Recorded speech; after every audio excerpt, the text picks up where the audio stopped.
तो आइए दोस्तों, एक बार फिर से आप सभी का मेरे YouTube चैनल डिफेंस का तड़का में स्वागत है। दोस्तों, आज मैं आपके लिए जो टॉपिक लेके आया हूं वो बहुत ही बेहतरीन टॉपिक है और टॉपिक का नाम है मल्टीप्लिकेशन ऑफ वेक्टर, यानी सदिशों का गुणनफल। ठीक है ना। तो देखिए, ये बहुत ज्यादा इंपॉर्टेंट हो जाता है क्योंकि फिजिक्स में आप देखो तो कहीं पे क्रॉस प्रोडक्ट होते हैं, कहीं पे डॉट प्रोडक्ट होते हैं, यानी कहीं पे अदिश गुणन होता है, कहीं पे सदिश गुणन होता है। कैसे मान लीजिए, सपोज करिए F vector dot D vector is equal to W, यानी वर्क डन जो होता है वो फोर्स और डिस्प्लेसमेंट का डॉट प्रोडक्ट होता है। और देखिए, इलेक्ट्रिक फ्लक्स यानी वैद्युत फ्लक्स जो होता है वो वैद्युत क्षेत्र एवं क्षेत्रफल सदिश का अदिश गुणन होता है, यानी electric flux is equal to dot product of electric field and area vector. और भी एग्जांपल ले सकते हैं, आर क्रॉस एफ, आपने पढ़ा होगा आर क्रॉस एफ जो होता है वो होता है टॉर्क, यानी जो बल आघूर्ण है वो दूरी यानी पोजीशन यानी स्थिति, ठीक है, इनटू फोर्स यानी बल का सदिश गुणन होता है। आपको पता होगा डॉट को हम बोलते हैं अदिश गुणन, क्रॉस को बोलते हैं सदिश गुणन, यानी इसे स्केलर प्रोडक्ट बोलते हैं, इसे क्रॉस प्रोडक्ट। तो ये सारी चीजें हमें समझनी है और भी बहुत सारे एग्जांपल्स हैं, और यकीन मानिए अगर आपने वीडियो लास्ट तक देख लिया तो आपको मजा आ जाएगा। तो आइए दोस्तों, हम अब कुछ इस तरीके से पढ़ेंगे जिससे कि हमारे क्वेश्चंस निकले, क्योंकि क्वेश्चंस कितने बनते रहे हमें उससे मतलब नहीं है, हमें मतलब हमारे कंसेप्ट क्लियर होने चाहिए। तो इसके लिए हम क्या कर सकते हैं, इसके लिए बेसिक चीजें सीख सकते हैं। एक ही हमारे पास ऑप्शन बचता है, जितना अच्छा हमारे पास बेस होगा हम क्वेश्चंस को उतना अच्छा हिट कर पाएंगे, यानी क्वेश्चन उतना अच्छा हमारे दिमाग में बैठेगा। तो चलिए स्टार्ट करते हैं। सबसे पहले हमें लिख देता हूं मल्टीप्लीकेशन ऑफ वेक्टर्स। ठीक है, मल्टीप्लीकेशन ऑफ वेक्टर्स, है ना, यानी सदिशों का गुणनफल, सदिशों का गुणनफल। तो ये बेसिकली दो प्रकार का होता है, ध्यान से सुनिएगा। ये बेसिकली दो प्रकार का होता है, एक होता है स्केलर प्रोडक्ट, एक होता है स्केलर प्रोडक्ट या स्केलर मल्टीप्लिकेशन है आपका वेक्टर मल्टीप्लिकेशन, वेक्टर मल्टीप्लिकेशन। या इसी को देखिए, मैंने यहां पर प्रोडक्ट लिख दिया है मल्टीप्लिकेशन, ताकि आपको कोई कंफ्यूजन ना रहे कि मल्टीप्लिकेशन और प्रोडक्ट की मीनिंग अलग अलग होती है, दोनों का मतलब यहां पर एक ही है ना। तो स्केलर प्रोडक्ट और एक वेक्टर प्रोडक्ट, या स्केलर मल्टीप्लिकेशन या वेक्टर मल्टीप्लिकेशन, यानी इसको बोलते हैं अदिश गुणन, अदिश गुणन, और एक होता है सदिश गुणन। हम ये समझते हैं कि अदिश गुणन और सदिश गुणन में अंतर क्या है ना। तो देखिए, बड़ी सिंपल सी बात है, एक बार में समझने की कोशिश करिए। जो दो सदिश है, जैसे मान लीजिए ए है और बी है, तो इसको आप लिखते हो ए बी कॉस थीटा, ठीक है, ए बी कॉस थीटा। जबकि आप ए क्रॉस बी यानी सदिश गुणन यानी वेक्टर मल्टीप्लिकेशन को लिखते हो A B sine theta n cap. ठीक है। अच्छा, इसको डिटेल में बताने से पहले मैं कुछ और चीजें आपको अच्छे से समझाना चाह रहा हूं ताकि आपके दिमाग में बैठ जाए। तो देखिए, ध्यान सुनिएगा। पहले हम ये समझते हैं कि multiplication of a vector by a scalar, यानी किसी सदिश का, ये बहुत इंपॉर्टेंट है, किसी सदिश का अदिश के साथ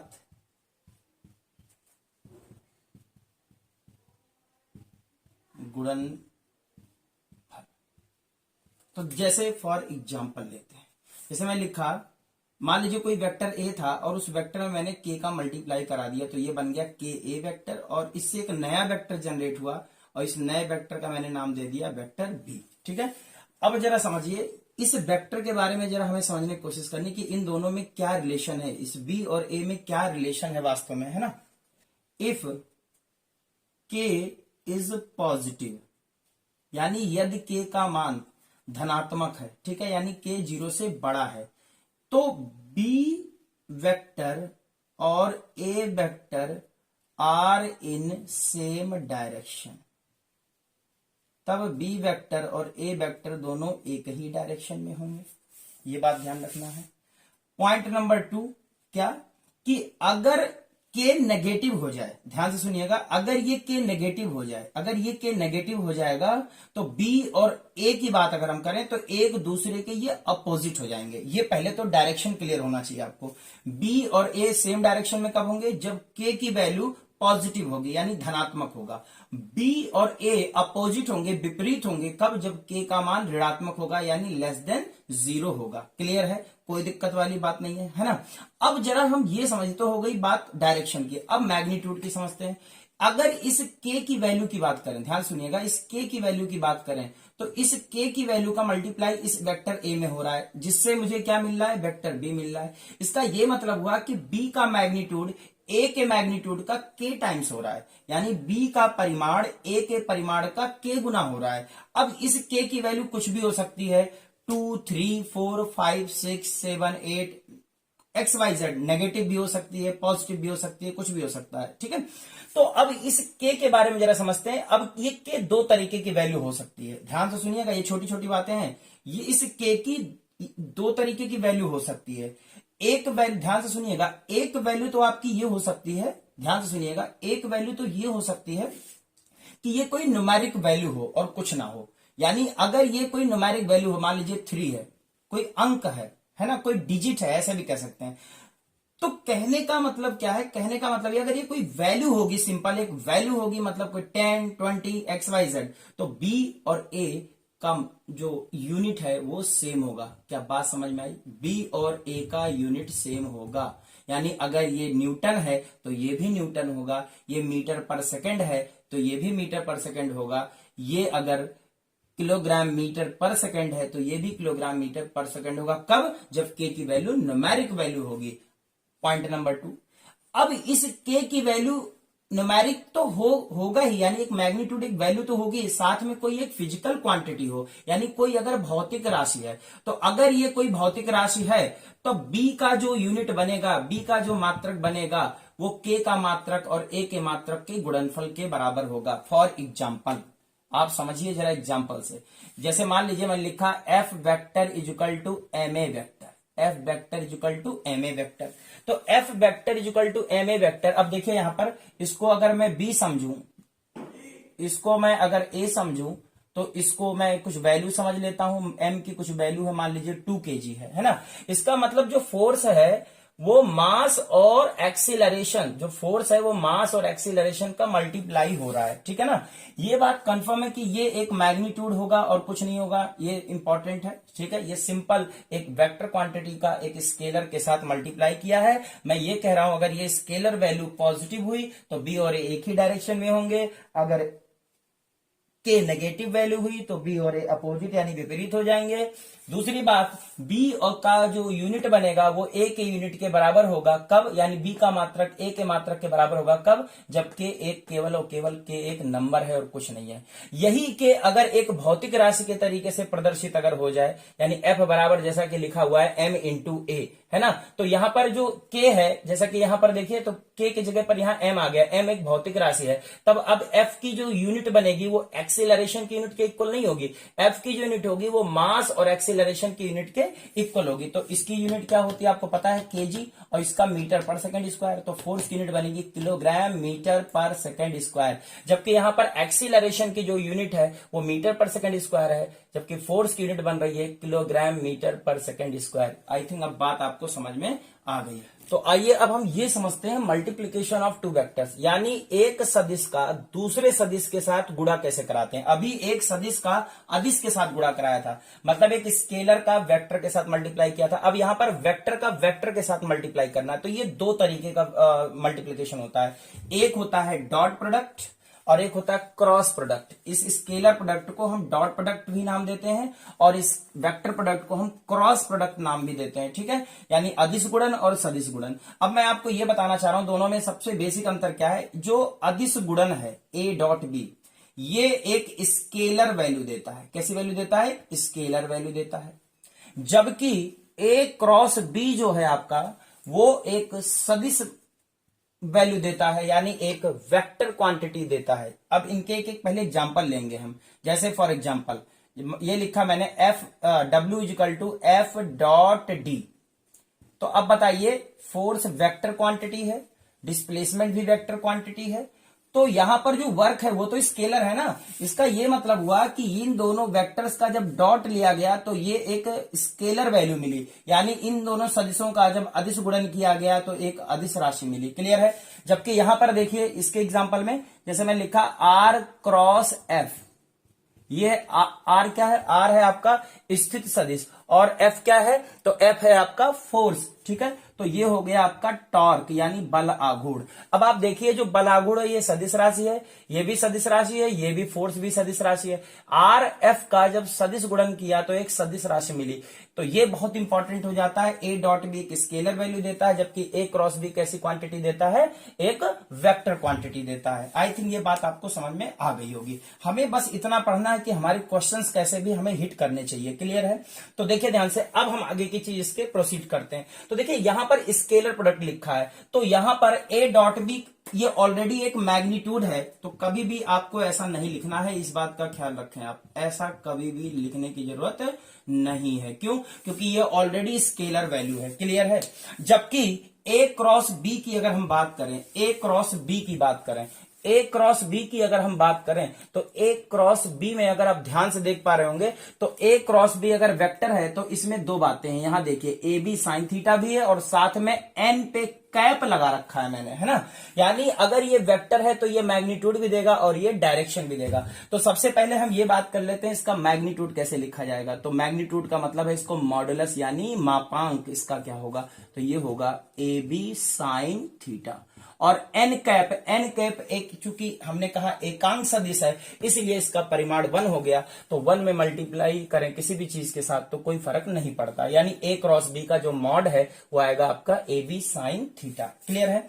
अब देखिए ध्यान से, चूंकि ये केवल मैग्नीट्यूड देता है इसलिए ध्यान रखिएगा A dot B equal to B dot A. इसका ये मतलब हुआ ये कॉम्यूटेटिव यानी क्रम विनिमय यानी क्रम चेंज कर दिया। देखिए इधर ए डॉट बी है, इधर बी डॉट ए है, यानी ये कॉम्यूटेटिव प्रॉपर्टी को फॉलो कर रहा है ना, यानी क्रम विनिमय नियम का पालन कर रहा है। जबकि मैं आपको बता दूं ए क्रॉस बी में ऐसा नहीं होता है। तो आइए अब हम ए क्रॉस बी का डायरेक्शन समझते हैं कैसे निकालना है। तो जैसे मान लीजिए ये है वेक्टर ए, ये देखिए ये वेक्टर ए है, ठीक है, और आपका ये है वेक्टर बी, ये है vector B, this is vector B and this is vector A. आप किसी को कुछ भी ले सकते हैं, चलिए मैं इसको ले लेता हूं, this is vector A, this is vector B. ठीक है।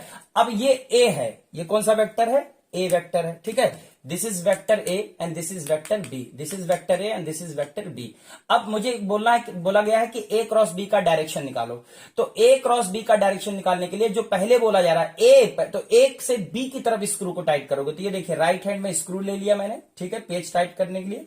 ठीक है। और ए से बी की तरफ स्क्रू टाइट करने का मतलब है ये ऐसे घुमाओगे आप इस तरीके से। तो बताइए ये जो पेच है वो किधर की तरफ जा रहा है, अंदर की तरफ जा रहा है। इसका ये मतलब अगर मैं इसको ऐसे कर दूं तो आप कहोगे सर अपवर्ड जा रहा है। ठीक है, क्योंकि ये ए है ये बी है, तो ए से बी की तरफ स्क्रू अगर टाइट करोगे तो ऊपर की तरफ जाएगा। तो अब आप देखिए ये जो पेच का, ये देखिए यहाँ पे, ये देखिए पेच ये परपेंडिकुलर आ रहा है, ये दोनों के कैसा आ रहा है, परपेंडिकुलर, यानी दोनों के लंबवत है, और इसी को कहते हैं एकांक सदिश। तो कहने का मतलब क्या है, कहने का मतलब ये जो सदिश होता है, एकांक सदिश जो होता है, ये दोनों पर एक साथ लंबवत होता है, यानी दोनों पर एक साथ परपेंडिकुलर होता है। अब देखिए ये ए था ये बी था, तो ए से बी के स्क्रू टाइट किया तो ये डायरेक्शन अंदर की तरफ गया। अब बी क्रॉस ए करना है, तो ये रहा बी ये रहा ए, तो आप बी से ए की तरफ सोच रहे हो ऐसे स्क्रू टाइट करें, तो बेटा ये स्क्रू खुल रहा है। देखिए आप, ये स्क्रू एंटी क्लॉकवाइज है ना, घड़ी की विपरीत दिशा में स्क्रू खुलता है। तो इसका मतलब ये हुआ कि बी से ए की तरफ स्क्रू टाइट नहीं हो रहा है, स्क्रू तो ढीला हो रहा है। तो हमें क्या करना है, बी से ए की तरफ स्क्रू अगर टाइट करना है तो मुझे क्या करना पड़ेगा, ध्यान से सुनिएगा। मुझे ये बी है ये ए है, अब मुझे इस इधर की तरफ आके और स्क्रू को ऐसे टाइट करना पड़ेगा। क्या बात समझ पा रहे हैं, इस तरीके से। तो इसका डायरेक्शन किधर आ रहा है, बाहर की तरफ आ रहा है। तो आई थिंक आपको बात समझ में आ रही होगी कि ए क्रॉस बी और बी क्रॉस ए में किस चीज का अंतर है, तो ये है अंतर डायरेक्शन का। तो मैं यहां पर ये चीज लिख सकता हूं, देखिए ध्यान से, कि A cross B is not equal to B cross A, यानी ए क्रॉस बी जो है बी क्रॉस ए के बराबर नहीं है। हाँ, ये बात कह सकता हूं कि A cross B is equal to negative of B cross A. सही बात है, डायरेक्शन अपोजिट है, यानी ए क्रॉस बी और बी क्रॉस ए दोनों एक दूसरे के अपोजिट हैं। तो एक बार एयरफोर्स में ये क्वेश्चन पूछा गया था, ए क्रॉस बी और माइनस ए क्रॉस बी और बी क्रॉस ए के बीच एंगल कितना होता है। तो आप समझ गए होंगे, ए क्रॉस बी अंदर की तरफ, देखिए ए क्रॉस बी किधर की तरफ, अंदर की तरफ, और बी क्रॉस ए किधर की तरफ, बाहर की तरफ। तो दोनों के बीच एंगल कितना है, 180 है। तो ये बहुत ही इंपॉर्टेंट क्वेश्चन है, इसको ध्यान रखना चाहिए आपको। ठीक, आइए दोस्तों कुछ और कंडीशन समझते हैं इसके कि किस किस कंडीशन पे क्या लगाना होता है। तो देखिए ध्यान से, यहां पर साफ साफ क्लियर है, if vector A and vector B are perpendicular to each other, यदि सदिश ए एवं सदिश बी दोनों एक दूसरे के लंबवत हों, तो ध्यान रखें cos 90 जीरो हो जाएगा। तो ये हो जाएगा a dot B is equal to zero. यानी अब इस बात को उल्टा समझें, जब भी ये बोला जाए क्वेश्चन में कि ये दोनों सदिश हैं, लंबवत हैं यानी परपेंडिकुलर हैं, तो आपको ये कंडीशन लगाना है a dot B is equal to zero. जबकि यहां पर देखिए, अगर थीटा जीरो होगा तो साइन जीरो जीरो हो जाएगा, यानी A cross B zero vector आएगा, यानी शून्य सदिश आएगा। जबकि अगर थीटा अगर हम 180 ले लें तो साइन 180 की वैल्यू कितनी होती है, तो ये भी जीरो होती है। तो इसका मतलब ये हुआ कि A cross B equal to zero vector आएगा। यानी कहने का मतलब क्या है, theta is equal to 0 degree या थीटा इज इक्वल टू 180 ले लें, यानी पैरेलल या एंटी पैरेलल, यानी समांतर और असमांतर के केस में, है ना। अगर ऐसी लैंग्वेज बोले तो आपको A cross B is equal to लगाना है जीरो वेक्टर। ये भी इंपॉर्टेंट है, बच्चे ज्यादातर क्या करते हैं, इस पे ऐसे लगा के छोड़ देते हैं, ये गलत है, क्योंकि जीरो भी एक वेक्टर क्वांटिटी होती है, जीरो वेक्टर शून्य सदिश। तो A cross B is equal to zero vector हो जाएगा। तो ये 90 पर जीरो होगा और ये जीरो और 180 पर होगा। आई थिंक ये बात आपको समझ में आ गई होगी। तो आइए दोस्तों इसके कुछ और पॉइंट समझते हैं। ये जो स्केलर प्रोडक्ट होता है ये डिस्ट्रीब्यूटिव होता है, यानी वितरित होता है। सदिश गुणन जो होता है ये भी वितरित होता है, यानी ये भी डिस्ट्रीब्यूटिव होता है। कैसे, इसको समझते हैं, क्या है इसका मतलब। देखिए जैसे मैंने लिखा A dot B vector plus C vector, तो ए का बी के साथ भी डॉट होगा और ए का सी के साथ डॉट होगा, इसी को कहते हैं डिस्ट्रीब्यूटिव, यानी वितरित होता है ये। तो A dot B plus A dot C, ठीक है। और हाँ, एक इंपॉर्टेंट बात और, आप ए डॉट बी की जगह पे बी डॉट ए लिख सकते हैं, क्योंकि A dot B equal to B dot A होता है। इसी तरीके से ए डॉट सी की जगह पे सी डॉट ए लिख सकते हैं, क्योंकि ये कॉम्यूटेटिव होता है, यानी क्रम विनिमय नियम का पालन करता है। यहां आइए, डिस्ट्रीब्यूटिव को ये भी फॉलो करता है। देखिए ए cross B vector plus C vector, इसको मैं क्या लिखूंगा, ए क्रॉस बी। यहां ऑर्डर चेंज नहीं होना चाहिए, क्योंकि ए क्रॉस बी और बी क्रॉस ए दोनों अपोजिट डायरेक्शन में होते हैं। तो ए क्रॉस बी, पहले ए है तो ए क्रॉस बी लिखेंगे, प्लस ये देखिए ए क्रॉस सी लिखेंगे हम, ए क्रॉस सी। सी क्रॉस ए आप नहीं लिख सकते। आई थिंक ये बात आपको समझ में आ गई होगी। तो ये डिस्ट्रीब्यूटिव प्रॉपर्टी को भी फॉलो करता है, ठीक है। दोनों डिस्ट्रीब्यूटिव प्रॉपर्टी को फॉलो करते हैं। ये क्रम विनिमय नियम को फॉलो करता है, यानी ये कॉम्यूटेटिव प्रॉपर्टी को फॉलो करता है। ये क्रम विनिमय नियम का पालन नहीं करता है, यानी it does not follows the commutative property. It is distributive, scalar product is distributive, vector product is also distributive, यानी ये भी वितरित होता है, ये भी वितरित होता है। तो ये कुछ इंपॉर्टेंट बातें हैं, पॉइंट्स है जो हमें ध्यान रखना चाहिए, इससे क्वेश्चन लगाने में आपको आसानी होगी, ठीक है। तो आइए दोस्तों, अब स्केलर प्रोडक्ट और जो वेक्टर प्रोडक्ट है, यानी जो अदिश गुणन है, वो अदिश गुणन और जो सदिश गुणन है, इनके हम कुछ और बातें समझते हैं। यहां पे लिखा हुआ है scalar product of orthogonal unit vectors, यानी लंब कोणीय एकांक सदिशों का अदिश गुणन। और यहां पर क्या लिखा हुआ है, vector product of orthogonal unit vectors, यानी लंब कोणीय एकांक सदिशों का सदिश गुणन। तो सबसे पहले तो हमें यही समझना पड़ेगा कि लंब कोणीय एकांक सदिश क्या होते हैं, यानी ऑर्थोगोनल यूनिट वेक्टर क्या होते हैं। तो आपको पता होगा, ठीक है, कोई नई चीज नहीं है। ये है आपका x, ये आपका y और ये आपका z। इसी तरीके से यहां पर अगर हम x में डायरेक्शन लेना है तो डायरेक्शन के लिए यूनिट वेक्टर i कैप लेते हैं, इधर लेते हैं आपका j कैप y में, और इधर क्या लेते हैं k कैप, ठीक है।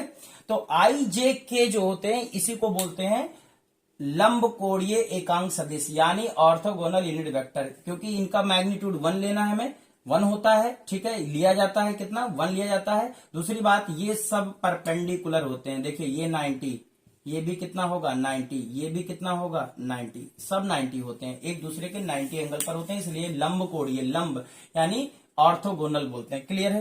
तो आइए इनके स्केलर और वेक्टर प्रोडक्ट करके देखते हैं। जैसा कि लिखा हुआ आई डॉट आई, देखिए आई का आई के साथ, तो डॉट प्रोडक्ट में क्या चलता है, ए बी कॉस थीटा। अब आई का आई के साथ एंगल तो 0 होगा ना, इसका ये मतलब हुआ, देखिए ए डॉट बी का मीनिंग क्या आता है, ए डॉट बी की मीनिंग होती है ए बी कॉस थीटा, यानी ए का मैग्नीट्यूड, बी का मैग्नीट्यूड और दोनों के बीच एंगल का कॉस वैल्यू। ठीक है, तो बताइए अगर मुझे आई डॉट आई लेना है, अगर मुझे आई डॉट आई लेना है तो सीधी सी बात है, आई का मैग्नीट्यूड 1, आई का मैग्नीट्यूड 1 और दोनों के बीच एंगल 0, क्योंकि सेम वेक्टर है, तो आई डॉट आई हो जाएगा 1, क्योंकि 1 इंटू कॉस 0 की वैल्यू 1। इसी सिमिलरली इसी तरीके से जे डॉट जे हो जाएगा 1, इसी तरीके से के डॉट के कितना हो जाएगा, ये भी हो जाएगा 1। आइए और समझिए, आई डॉट जे ले लें, आई और जे परपेंडिकुलर हैं, इसलिए जब दो वेक्टर परपेंडिकुलर हो तो उनका डॉट प्रोडक्ट कितना होता है, 0। अभी मैंने थोड़ी देर पहले बताया, तो आई डॉट जे कितना हो जाएगा, 0, यानी आई और जे का जो अदिश गुणन है वो 0 आएगा।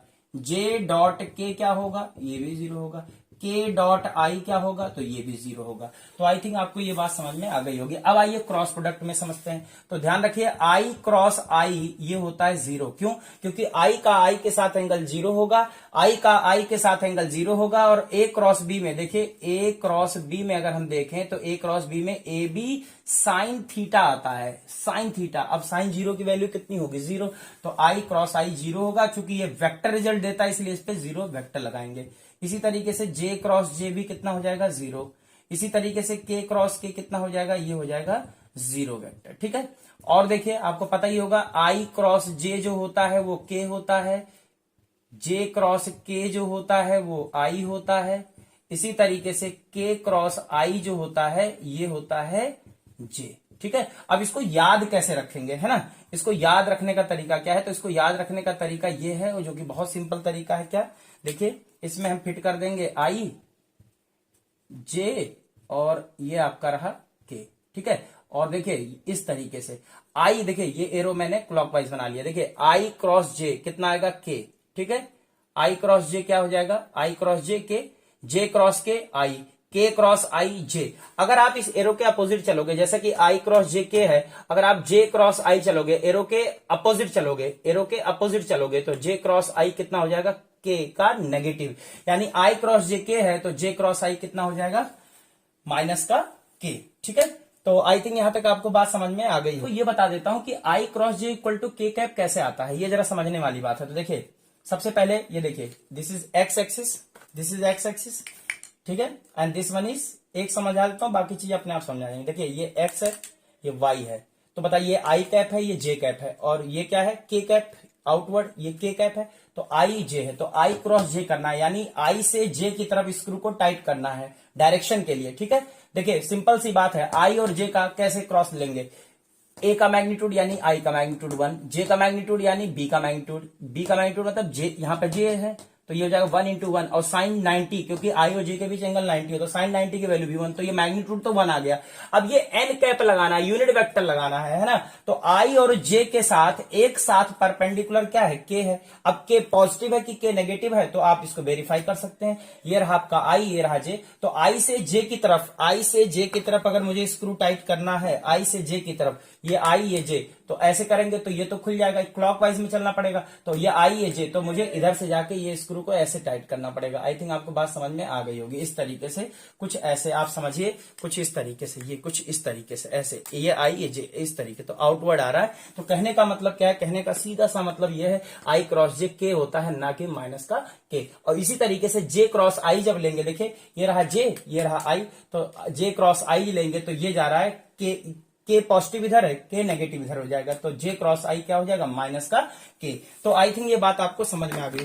तो दोस्तों मिलते हैं जल्द ही नेक्स्ट वीडियो में। नेक्स्ट वीडियो में अब हम वेक्टर के क्वेश्चन स्टार्ट करेंगे। 2 वीडियोस में इसके क्वेश्चन सीरीज के बनाऊंगा। बहुत ही बढ़िया टॉपिक होता है, अगर आप इसको अच्छे समझ लें तो फिजिक्स में बहुत सारी चीजें, दिक्कतें दूर हो जाएंगी। और मैंने पिछले वीडियोज में, कई सारी वीडियोज मैंने जितनी भी चीजें बताई हैं, सब के सब बेसिक चीजें, अगर आपने अभी तक वीडियोज नहीं देखे हैं तो वीडियोज को जरूर देखिए। ठीक है, और तैयारी करते रहिए, खुश रहिए, मुस्कुराते रहिए। ठीक है, मिलते हैं नेक्स्ट वीडियो।